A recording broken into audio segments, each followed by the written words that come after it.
GDP per capita, per person, is falling as more migrants are working in low-paid jobs, reducing the value of the economic output, Mr. Farage said.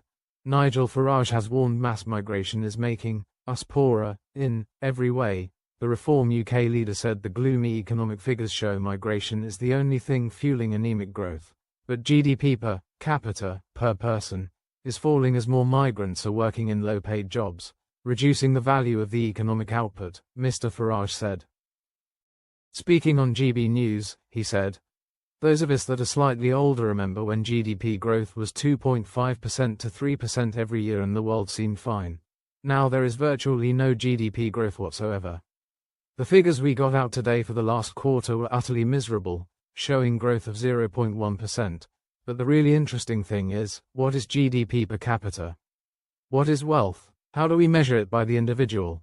And once again, it was down.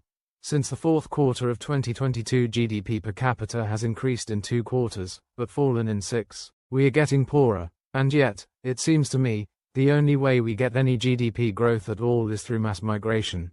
Why? Because there are more people. So, the economy is that little bit bigger, and that's what GDP measures. It measures the size overall of the productive economy. I think it's becoming clearer that mass migration is making us poorer as a country in every way. Interestingly, since the mass migration experiment began, productivity has fallen as well. What we've learned is that the vast majority of those that have been coming in the last few years don't work at all, and those that do, if they're in low-skilled jobs overall, are going to cost the economy in the long run.